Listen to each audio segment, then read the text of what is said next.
All right. Ladies and gentlemen, Mr. Gerry Brown. Hey, welcome. The man, the man. Thanks for coming out. Hey? No, thank you for having me. Thank you. So for those of you who don't know about Gerry, let me just get started with a little introduction while you don't even seem tired. I was going to let you catch your breath, but you're not even tired. But okay, so Gerry's played with who knows how many artists now, but I'll just name a few. Stevie Wonder, I don't know if you guys have heard of him. Diana Ross, who you're going out with again. You're going to be roughing it in the next Miss Ross, yes. I'm going to be roughing it in Hawaii. Yes. So, Diana Ross, Lionel Richie, Marvin Gaye, Chick Corea, and many, many more. You guys can go ahead and look him up, and there's bios posted of Gerry online with many more of the artists that he's played with. And so it's great to have you here. I'm so thrilled to be here. I want to just thank you for what you and your staff, what you're doing for the drum world. Oh, it is in great hands and feet. Truly. Thank you very much. Well, we love playing drums. That's why we say. That's why we do it. You've made more than a niche, man. Thank you. But this is about you. This is about you, Gerry. But thank you. Thank you very much. So today we're going to talk about a couple different topics. We're going to talk about, we have longevity in the industry and showmanship within groove. Yes. But before I get to that, I just want to mention a few things. First of all, Yamaha Canada, Sean and Ken, and everyone from Yamaha Canada was so instrumental in a lot of the special guests that get brought out here. And they brought out Gerry Brown, and so we really want to thank Yamaha Canada, Peisty Cymbals, Evans Drumheads, and Vic Firth Drumsticks. Thank you. They all are very supportive, and so we really want to support those companies as well. Also, we are going to be giving away this Peisty PST-7 ride cymbal today. Ooh. Yeah. Ooh. Great sounding cymbal, and in order for you guys to win it, we're going to give it away when we're live. All you need to do is submit a question pertaining to something within the lesson, and we have our personnel kind of behind the scenes are going to choose the best question, and they're going to inform me before the lesson is over, and I'm going to announce the winner. So we are going to get to questions at the end, and for those of you who don't know how to ask a question, it's right below the video. You just click submit a question, type your question in, and then hit submit. It will not reload the video or anything like that. So that's only for you watching live. For those of you who came out to watch live, we're going to give one of you this Peisty PST-7 cymbal. Now, for those of you who are on YouTube, you're like, what? There's no contest for us? Don't worry about that. Yamaha has been very kind in giving us this 6.5 by 14 Yamaha steel snare drum. It has never been played, but I was thinking of letting you hit it a few times just so we can say Gerry Brown played it. Okay. Fine. But all you need to do to enter to win this Yamaha snare drum is leave a comment on the YouTube video right below.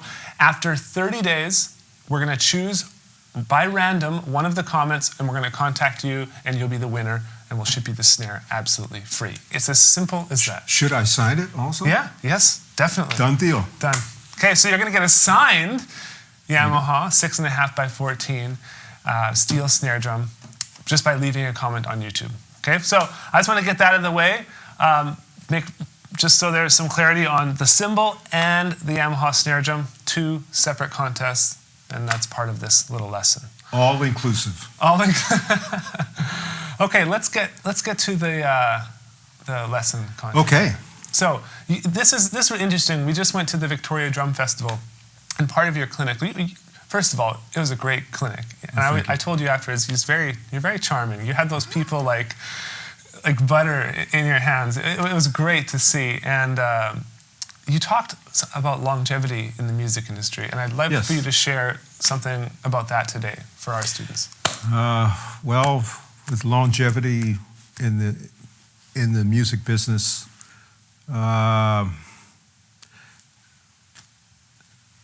this is not a sprint. This is not a marathon. It's like a triathlon, and I speak from experience in being in the business a long time. With that longevity, there's of a few important things, but one for sure is people skills. getting along with other people, making other people feel comfortable about you. And you may say, well, why might that be important? Well, you may notice that I've been fortunate, but there are other people who've played with people for a long time, and maybe they don't have, let's say, some of the technique that others may have. However, they play what they're asked to play. They do it in such a manner that is all-embracing, easy to talk to, gets along with everyone. How would you like for me to play this? How's the feeling? Should there be anything I should change? And just by asking those type of questions and making people feel comfortable that you can ask me anything. Yeah. Anything can be compromised for the good of the music. Yeah. Why? You are here to serve the music. You're here to serve the artists.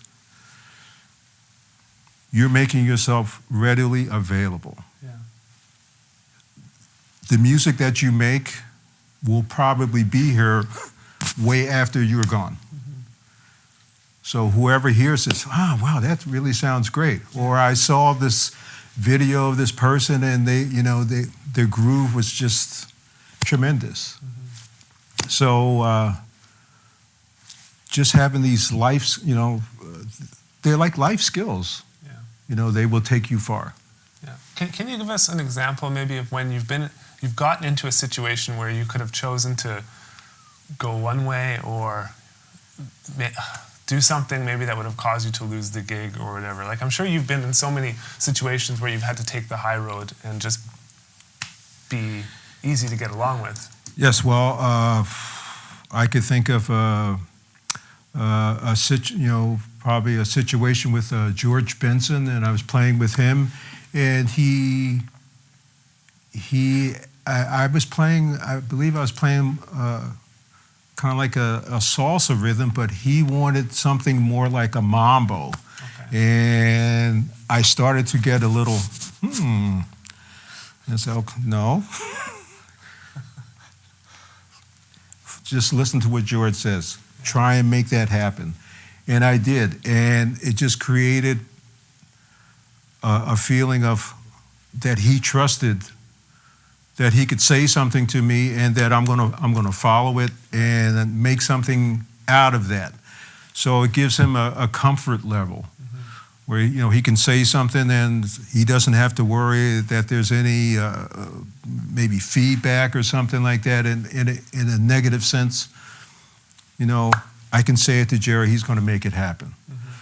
Another prime example is playing with Stevie Wonder, where there's so much music that he actually played drums on.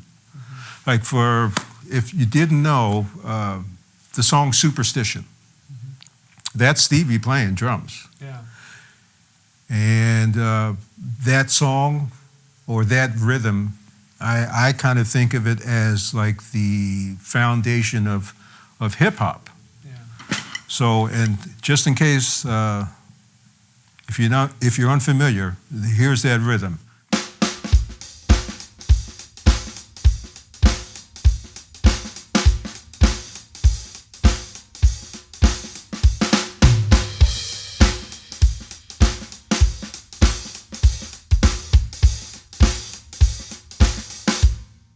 So, playing that song and other songs that he played drums on, I had to be very aware of like, well, this is the guy who played that, so I really need to be careful of what I can do and not to cross that imaginary boundary of doing something that's going to take away from that song and give it its full credence and stay into the spirit of that song. And in doing that, it just made life a lot easier. Yeah. And then I would ask Stevie often, it's like, oh, Stevie, how's it feeling? The feeling's mutual. So. That's good. Those people skills. Yeah. That's cool. And so lately you've been playing mostly with Diana Ross. Yes. Is that right? And I mean, how many years, or are you exclusively with Diana Ross now, or are you still? At the moment, I'm exclusively with Diana Ross. Okay. Miss Ross, if you hear that, yes, I said exclusively. However, there was a period of about 4 years where I was doing, Stevie Wonder and Diana Ross. One thing about those artists, and George Benson also, that music is the soundtrack for millions of people's lives. So to play that music is an honor, and I'm imagining myself, if I were in the audience and I know these songs, I'm thinking, oh, I'm going to hear a particular groove or something like that. And if I would stray away from that, So I want to stay in that pocket and groove responsibly. Yeah. Well, I think that whenever I would refer to you in promoting this lesson, I was like groove master, because thank you. That's how I see you as a drummer, just someone that can absolutely lock it in, serve the song first. Obviously, you can chop out. We saw that in the solo afterwards. A little chops. You can throw down if you want. Thank you. It's sounding great, and so I think that's really cool to see a professional that knows how to hold it in, even in a scenario like this, where you're playing music to online. I know I was going to say a room full of drummers, but there's a world full of drummers. It's a world. And you're still reserved. You're still playing very, very disciplined, and I think that's impressive to see. You don't see that all the time nowadays, especially online. I think a lot of people, when they put stuff online, myself, I'm guilty of this as well.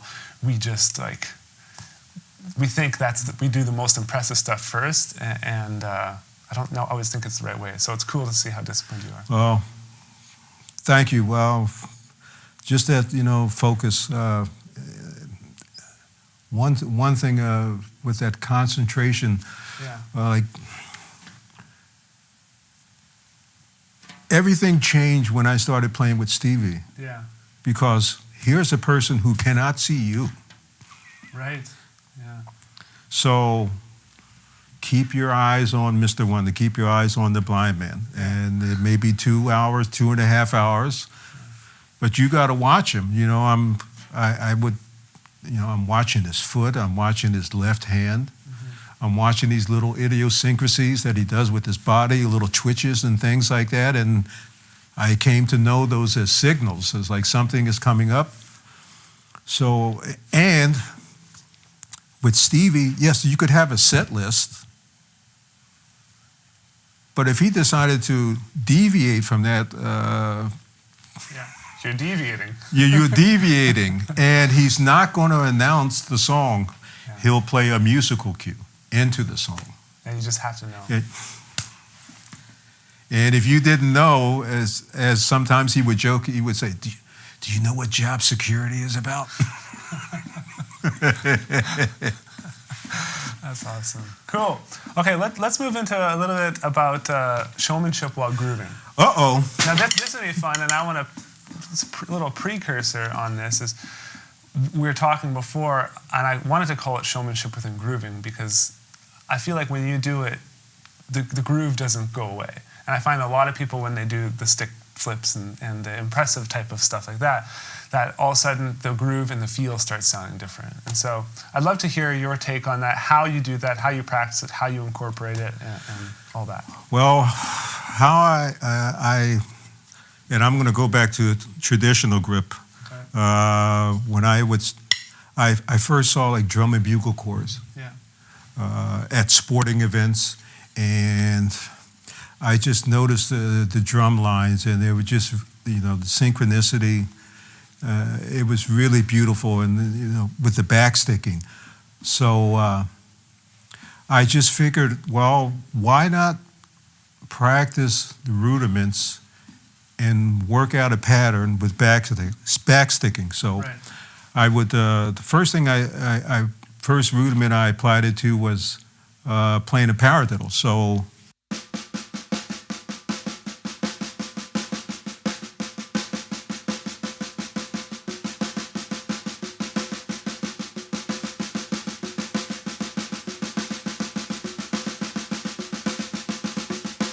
And then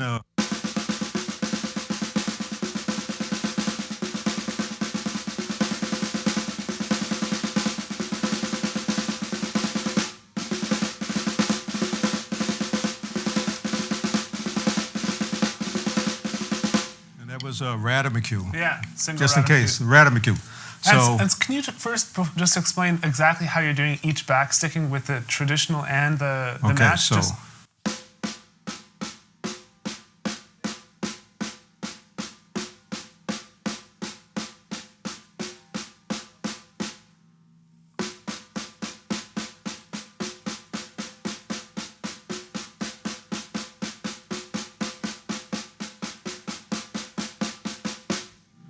so I'm back.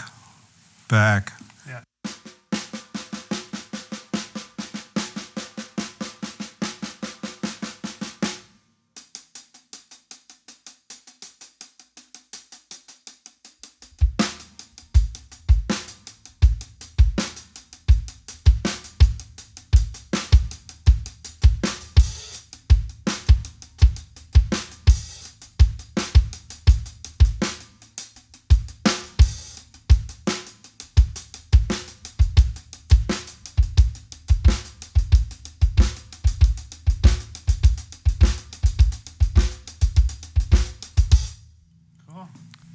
Yeah, I know. It's like, it's unorthodox.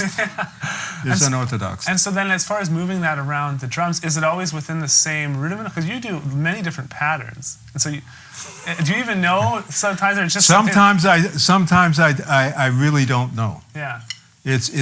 I've kind of done it so long, and if someone would say, is that like did you do a flam radam, a flamacue or something like that?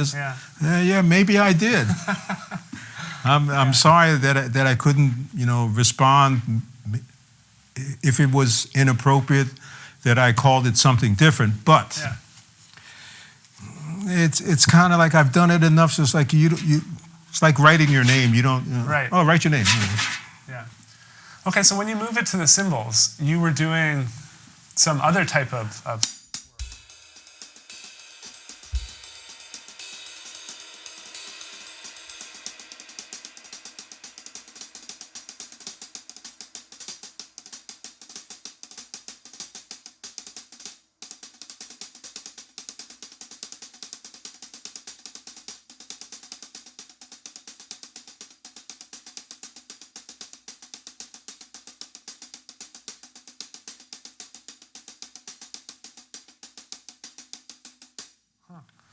Okay, so as far as incorporating it into the groove and not letting the groove suffer, what sort of approach do you take when you're practicing that sort of thing? Okay, whatever rhythm that is, if you can incorporate a little backsticking, fine. However, the groove cannot suffer. Yeah. That is not an option. Yeah. So, if I'm playing.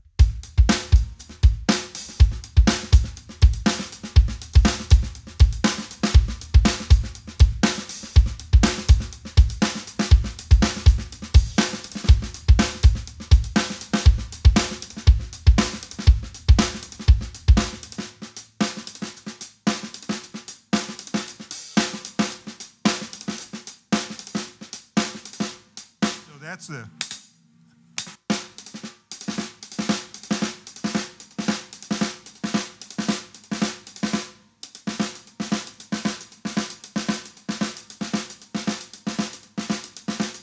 Which is basically a roll.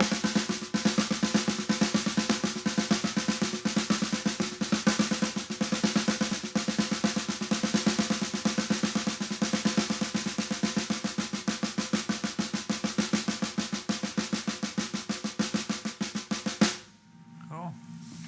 That's cool. And then during the end of your solo, you went up to the the crash cymbals and did some sort of twirl. Oh, Yeah, yes, okay, that. Yes, so Can you show us that? yeah, it's like a rotating of the wrist. We have that camera over there too, and you could just, I don't know if you can, there you go. Yeah, there you go.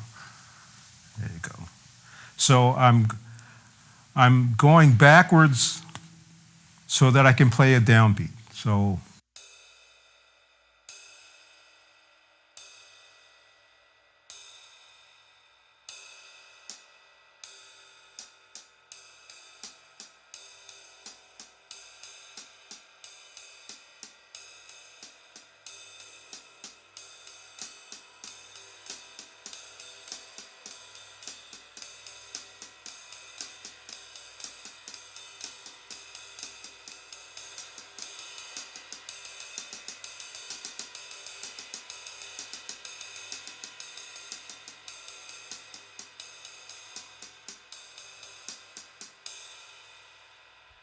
That's a cool one. that's cool. That's a cool one. So it's like, Yeah, it's yeah, it's I guess, is it something you would consciously practice, or did you just throw it in once here and there and it get more and more? I kind of got it more and more, but I must say there was a drum majorette in high school Yeah.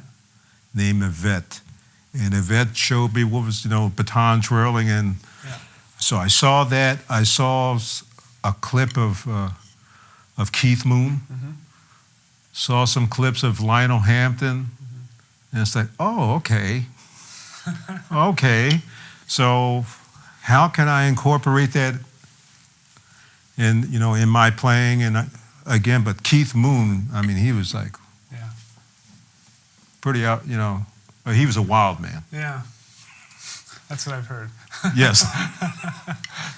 Cool. Okay, well, we're going to get to a song here soon. Before we do that, I just want to let you guys know, as far as the cymbal contest goes, we're going to give this away live at the end of the lesson. All you need to do is submit a question. Okay, submit a question. The behind-the-scenes people working will select what they feel to be the best question, and then we'll give it to a lucky winner at the end of this lesson. If you're watching this on YouTube, and all you need to do is leave a comment below the video, share with us your favorite part of the lesson, and we'll choose a winner randomly after 30 days, and we'll ship you this gorgeous Yamaha steel snare, 6.5 by 14, played and signed by Gerry It's gorgeous. Brown. That's a gorgeous instrument. It sounds good. It comes in the original box, and we'll ship it anywhere in the world. So that's some information on that. Other than that, I want you guys to know this is something we do on Drumeo. We launch a new live lesson every single day, 7 days a week. And so if you'd like to try it out, you just go to drumeo.com/trial, and you could try it for free for 30 days. So, Such a deal. Such a deal. yeah. Thanks, man. It's great. Thanks. Okay, so the first song you played was We Can Fly by Drew Gibson, and this Yes, song is going to be more of a ballad, is that right? Yes, ballads. Very difficult to play because there's so much space. Yeah. And there's a for me, it's always been a little bit, not so much difficult, but with ballads, there's this space and you got to keep this pulse, and it's slow, Yeah. and I'm really being conscious of my stick movement and the timing and everything. So Yeah. ballads are beautiful, but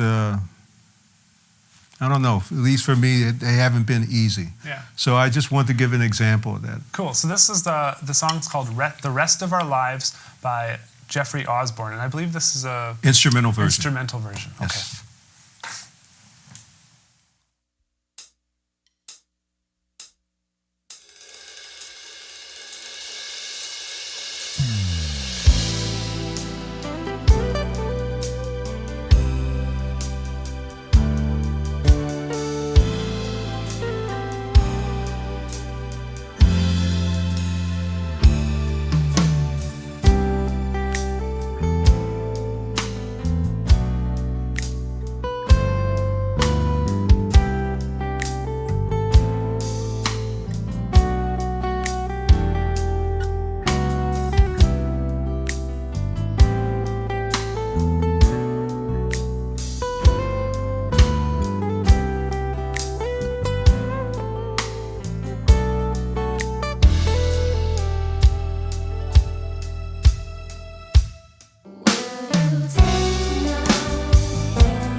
right.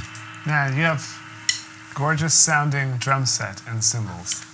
Well, the cymbals, yeah, pipes, they're magnificent. The drums are magnificent. And your crew, Yeah. they completely hooked me up. It was like being in the Indianapolis 500 pits, man. And it's like they had the drills out there. That's true. Gentlemen, I know you're out there. Kudos. Thank you so much. Thank you. Victor, Taylor, and Kyle. Yes, Victor, Taylor, and Kyle. Yeah. All right. All right, we're going to get to some questions. There's a lot. Uh-oh. So we'll try and go a little bit rapid fire, but All right. we'll get to as many of them as possible. And then, you have one more song, I believe. Yes, I have one more song. After that. Okay. Yes. First one's from Pat Petrillo. You know Oh, yes. My brother, Pat Petrillo. Yes, my brother. He says, please talk about what it takes to play with the likes of Diana Ross, Stevie Wonder, etc., especially non-drumming wise. Great to have you in the house. Non-drumming wise. I would say just those people skills. Yeah. Again, which are in a sense life skills, and just when you're on the road with 12, 15, 20, 30 people or more, I don't want to be the one who's late. Yeah. I don't want to be like a fly in the ointment where everything is smooth, but oh yeah, that Gerry Brown is like he's late, or he says some things that really rub people the wrong way, and people will be kind to you, but they're always they're thinking it's like yeah, they play drums okay, but they say some things, and it would make me think about recommending them for other situations. Yeah. A lot of some of the opportunities that have come my way have come from people who see you and you don't know who they are. Mm-hmm. I can think of how I came across the Stevie Wonder gig was, I remember seeing a gentleman to come to a couple of George Benson shows. I found out later that was one of Stevie's brothers who worked in management. And in 1990, the end of 90, I saw this.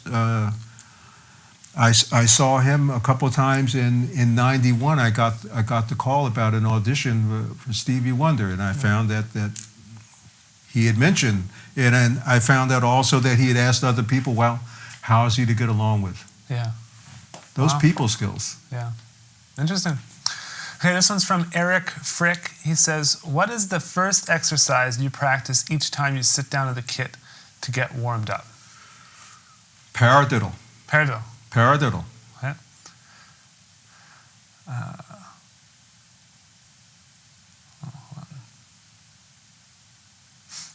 This one's from Bill79. What is your take on modern hip-hop drumming? Ooh. Ooh. It's beautiful. However, sometimes I feel that the chances that the drummers are taking with playing through fills and the difficulty with rhythms, I think it handicaps a lot of the bass players. I come from a school where bass players and drummers, and it's still true, the foundation, but there's this there used to be this more of a understanding of allowing space, of this is a conversation. Right. And as bass players and drummers, they should be best friends.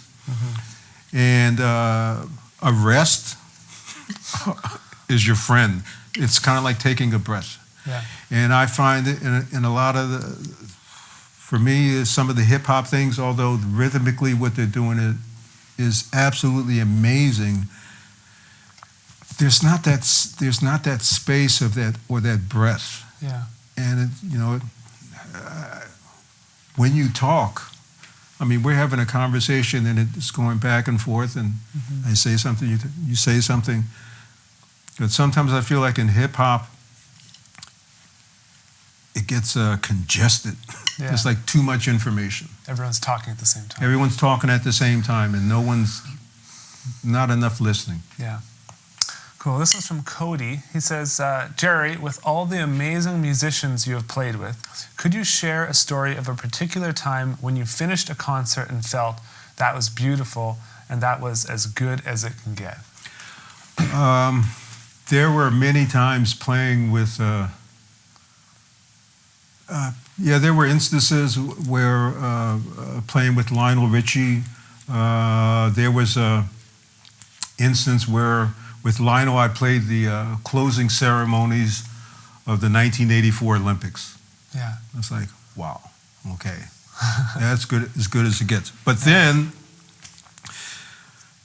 when I got to Stevie Wonder, and I'm playing this music that I listened to, and I'm playing with the man. And there were a couple times where I'm playing with him and I could just see this multitude of people. And they're all moving. And I'm playing with Stevie Wonder and I'm playing with Stevie Wonder. And there was one time where it's like I actually got emotional and it's like, just like a tear came down. It's like, I can't believe I'm doing this. Yeah. This is... wow. Yeah. And there have been times where I've, gone to bed and, just lay in bed and to just think of how many people would love to be in my position, to play with these artists and things and play this music. It's timeless music. Yeah, that's cool. This one's from Leah T. She says, thanks so much for the lesson, Gerry. As students of drums, we see so many great drummers, styles, and ways to groove. How did you develop a style and groove that's truly your own? I didn't know that it was truly my own. Right. I didn't. Yeah. I didn't know if that's how it comes across, that I am deeply honored. Yeah. Because it's. In that question, you're not, or at least I wasn't consciously thinking of, I need to develop my own style. It just, I listened to Art Blakey. I listened to Philly Joe Jones. I listened to Elvin Jones. I listened to Tony Williams. I listened to Keith Moon. I listened to Buddy Miles. I listened to Earl Palmer. I listened to Hal Blaine. All these great drummers. I listened to Buddy Rich. I listened to Louis Bellson. Yeah. And I just applied what I saw, what I could hear. Right now, there's an amazing technology that you giving online lessons. When I grew up, there was nothing online. Online what? It's like the best that I could do. I hope you could see this. I don't know. Can you see this? It's like if you can imagine a turntable. That's about all I, what's that lick? Pick up, needle and move it back and hopefully you get the right spot. Yeah. Now you have, YouTube. You have Drumeo. You're posting videos. And thank God for those who documented this so that you can see this. Yeah. That's pretty amazing. So I didn't purposely set out for my own style, but it just manifested itself. So if you feel that I have my own, thank you. I'm truly honored. Awesome. This one's from Sean Brown. Sean, that clown? You can't win the cymbal, Sean. Okay? Sean has actually represents Paiste Canada as well as Yamaha Canada. He's the rep for all of Canada. I think he's a little bit overworked at times because he's so busy. But he has a question for you. Is there a gig you really wanted but didn't get? and how did you deal with that?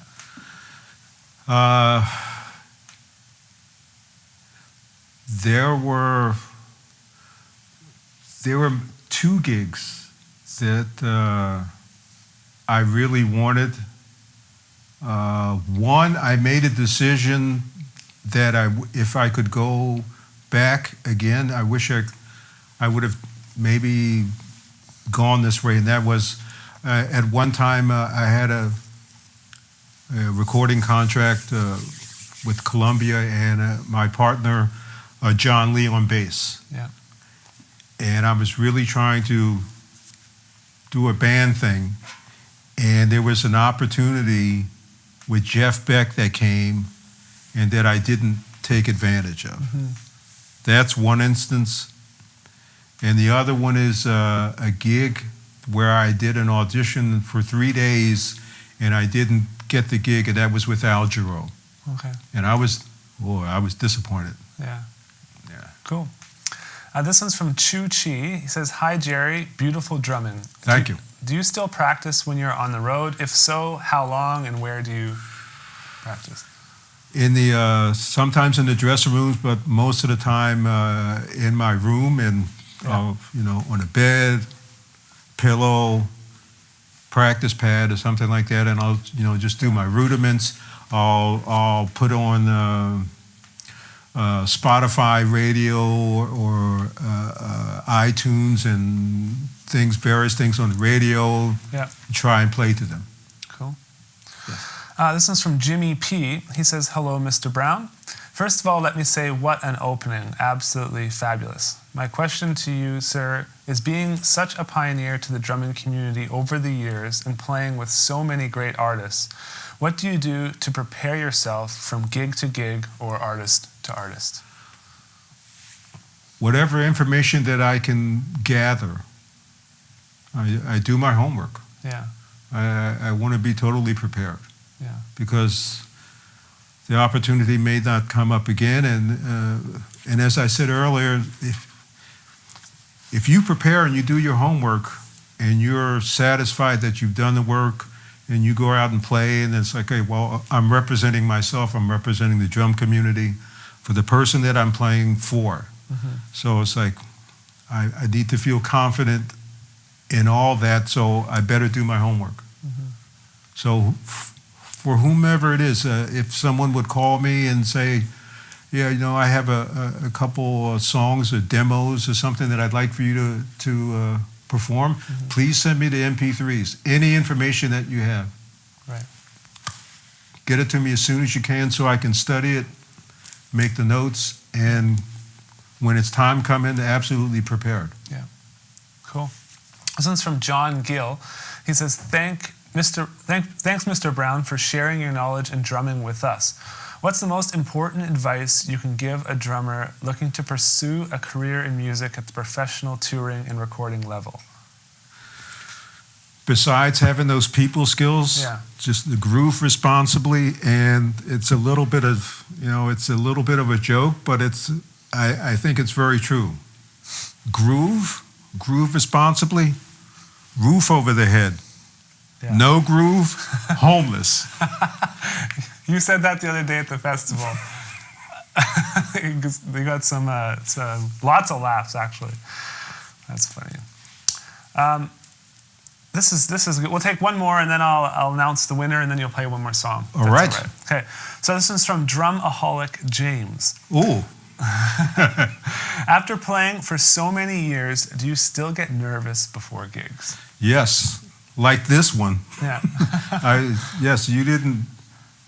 Jared said, you play with all these people and stuff like that, you still get nervous? Well, not on those, but this one, yes, very nervous. Yeah, well, I don't understand that, but we do this so often. We do it every day, and so I know it's different it's a different scenario. It's a different format than you're used to, probably. So, however, yes, I was a little nervous. So, but that's good.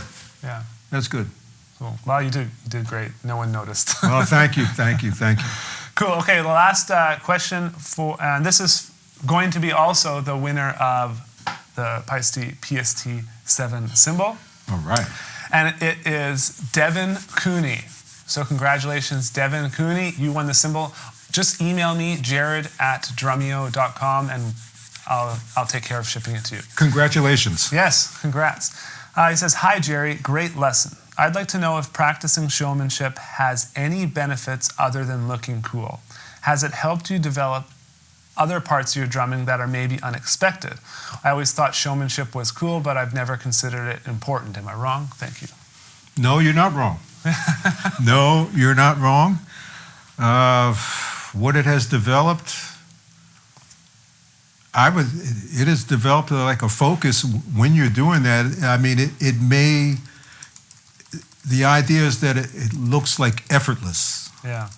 However, inside there's always a little bit of a churning of like what I'm doing, and it's like, okay, well, I need to come out of this and make it flow. So there's always a little bit of, there's a risk Right. in doing that. Absolute. But if it looks effortless, wonderful, Yeah. cool. But there's a risk factor. Cool. Okay, so a couple of final things. First of all, I want to say thank you, Gerry. Sir, Yeah. thank you. Yeah. The drum community, the global drum community loves you, man. Oh, thank you. You are very the cat. You are the man. Ah. Everybody in the studio, oh man, you guys got to come on camera one day. You got to. And what would really be cool is if you all played. We do a Christmas video every year, and every single person takes a crack on the kit, and it's pretty fun. All right. Cool. I also want to thank Yamaha, Sean, Ken, and the whole team at Yamaha Canada. Peisty, cymbals, great stuff. Vic for sticks and Evans drumheads. You guys are awesome for supporting us and everything we're doing here. Thank you. Like I said, to win the snare drum on YouTube, simply just leave a comment, your favorite part of the lesson. We'll select a winner after 30 days, and I will email you, and we'll take care of getting it shipped out to your location. Other than that, one final thing. If you want to try out Drumeo, there's a free trial. It's for 30 days. You just go to drumeo.com/trial. Sign up. It's absolutely free, unlimited access for 30 days, and then you can see what it's all about and exactly what we do. So, with that said, the last song you'll be playing is "You Don't Know Me" by Drew Gibson. Yes. All right? Cool.